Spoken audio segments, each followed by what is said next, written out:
Bienvenidos a este video. En esta oportunidad vamos a comenzar nuestro análisis sobre cuestiones que tienen que ver con la programación y la robótica relacionados a la educación tecnológica. Y para ello vamos a comenzar analizando la cuestión de las acciones de ejecución y de control, que son un contenido que ya se viene desarrollando en sexto y séptimo grado del nivel primario. En el nivel secundario, los conceptos relacionados al control se vuelven cada vez más fuertes. Es importante mencionar que en los procesos industriales los sistemas autorregulados son cada vez más comunes y por eso resulta sumamente importante su abordaje desde la educación tecnológica.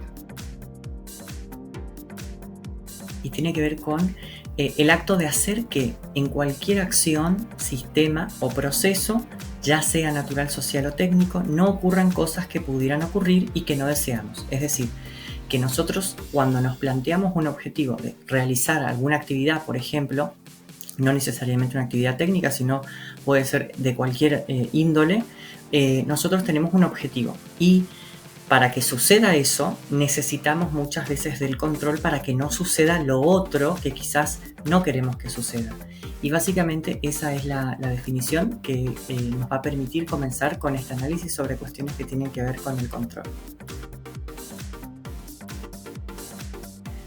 Vamos a seguir nuestro análisis ahora con la cuestión del control, pero en la parte técnica, ¿no? Entonces vamos a tener materiales, artefactos y dispositivos que nos permiten controlar la intensidad de distintas variables. Vamos a ver algunos ejemplos.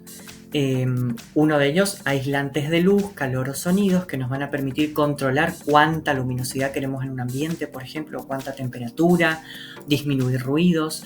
También los agrotóxicos para el control de plagas, que permiten que las plagas no se expandan por los distintos cultivos, también es una forma de controlar.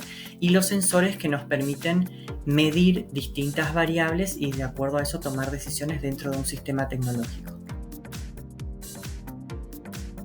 Y vamos a comenzar con el cuchillo. El cuchillo, nosotros podemos analizar dos fuerzas o dos acciones que se realizan al momento de utilizarlo. Una tiene que ver con la presión que se necesita para que el cuchillo logre cortar y por supuesto el movimiento, que eso está dado por el operario, y también una fuerza extra que se tiene que hacer para que el cuchillo corte correctamente, corte lo que yo realmente quiero cortar, siguiendo una línea o no. O sea, hay algunos dispositivos que por ahí uno, por lo general, cuando uno corta con tijera o con serrucho, uno hace una línea por donde uno quiere que la herramienta corte. En este caso el cuchillo por ahí no es tan común, dependiendo de lo que uno está cortando. También en el caso del hacha, nosotros tenemos una fuerza para que la hacha golpee, que la tenemos que hacer, en este caso el operario, y otra fuerza también que guía el mango del hacha por donde realmente nosotros queremos que el hacha golpee, porque por ahí se nos puede ir para otro lado. Bueno, hay una fuerza que nosotros tenemos que es extra, que la tenemos que direccionar para que corte por el lugar que queremos que corte, ¿no? También tenemos otro ejemplo, el pelapapas. Por ahí no es tan común estos en los hogares, pero la mayoría por ahí seguramente lo conoce. Vamos a tener una fuerza para que el pelador tenga presión suficiente y movimiento, y también una fuerza para que continúe por donde aún queda cáscara, por ejemplo. O sea, vamos detectando eso y de acuerdo a eso nosotros vamos direccionando hacia dónde va a ir el pelapapas. Tenemos entonces dos acciones. La acción de ejecución, que es la fuerza que tiene que hacer el usuario para que el dispositivo, en este caso los que estuvimos viendo, puedan cortar, y además está en el filo, digamos, de cada uno de estos dispositivos. Y una acción de control, que es la que permite que la ejecución se dé correctamente de acuerdo a los objetivos que uno tiene al momento de realizar esa tarea. Y es imposible hablar de acciones de control y de ejecución sin tocar el tema de la delegación de esas acciones. Los sistemas, a medida que se vuelven cada vez más complejos, terminan adquiriendo o tomando acciones que antes hacía el usuario y las termina ejecutando el sistema, en este caso el sistema técnico, ¿no? Las acciones de ejecución son las primeras que se delegan en los sistemas, como ya veníamos hablando el filo, por ejemplo, que nosotros si tenemos que cortar solamente utilizando nuestro cuerpo, seguramente vamos a utilizar nuestros dientes, por ejemplo, que nos podrían llegar a servir para cortar nuestras uñas, y eso es lo primero que se delega en los sistemas. Uno de ellos es el filo, ¿no? Y las acciones de control se van delegando, pero paulatinamente a medida que el sistema se vuelve cada vez más compleja. Entonces vamos a tener que en el pelapapas se delegó un poco del control que tenía que ver con el control de grosor de la cáscara, y lo demás que no se delegó, digamos el control total del corte de la papa, la sigue teniendo el usuario, por supuesto.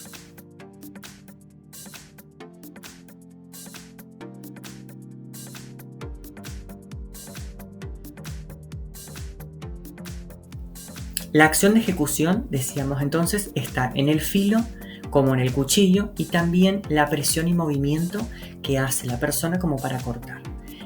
Esta acción de ejecución está obviamente controlada por una acción de control que actúa y modifica.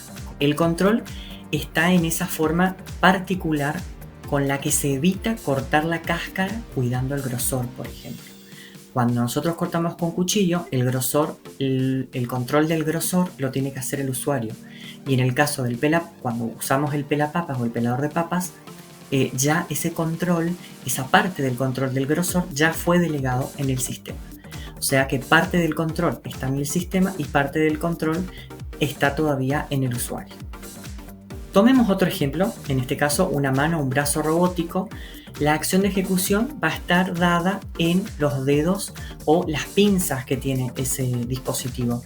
Y después vamos a tener una acción de control que tiene que ver con el posicionamiento, con hacia dónde va a ir esa mano y cómo va a tomar al objeto ese brazo, por ejemplo, ¿no? Entonces, ese posicionamiento está dado por, obviamente, un programa que primero tuvo que ser diseñado por una computadora, ¿no? Ahora veamos el ejemplo de las acciones de control y las acciones de ejecución en una herramienta que fue muy utilizada y que aún sigue siendo utilizada por muchos de los carpinteros, y es la cepilladora. En este caso, la cepilladora cuenta con un sistema de control, pero solamente el control del grosor de lo que se quiere eliminar de la madera, mediante el filo que tiene acá, y la regulación del mismo permite que yo, posicionando sobre la madera, no cometa errores de quitar quizás demasiada superficie de lo que yo estoy cepillando. En este caso, la única parte del control que fue delegado en el sistema fue esa, porque las demás tareas de ejecución están a cargo del operario, que tiene que hacer la fuerza, los movimientos para que esto cumpla con su función. Cuando hablamos de control, también es importante por ahí analizar los operadores de control, y en este caso esos operadores nosotros ya estuvimos viendo por ahí en los conceptos anteriores, pero ahora nos interesa profundizar un poco en esta cuestión que tiene que ver con el control de variables. Entonces, estos operadores controlan los distintos tipos de flujos. Pueden ser de materia, energía o información. Y acá tenemos algunos ejemplos que permiten controlar la circulación de corriente, la circulación de agua, por ejemplo, una canilla, una llave de paso. En el caso del flujo de líquidos o de gases, vamos a hablar de válvulas, canillas, grifos o llaves de paso. Por otro lado, cuando hablemos de la cuestión de la energía, en este caso eléctrica, los operadores son los que nosotros conocemos como interruptores o pulsadores. Existen operadores que son unidireccionales, o sea, ya siguiendo con el análisis podemos profundizar un poquito más para hablar de esto del fluido o corriente que tiene que ir solo en una dirección y que no puede volver. Para ello se utilizan válvulas unidireccionales, y acá tenemos dos ejemplos. Uno de ellos tiene que ver con la circulación de algún fluido, en donde pasa, como indica la flecha, de un punto a otro, pero el resorte, como sostiene a la bolita en ese punto, no permite que el fluido vuelva hacia atrás. Y en el caso del trinquete también circula, tiene un sentido de circulación que después la trabita lo que hace es no permite que circule hacia la dirección contraria. Otros ejemplos nosotros podemos encontrar también en las válvulas inflables, el diodo en la cuestión eléctrica,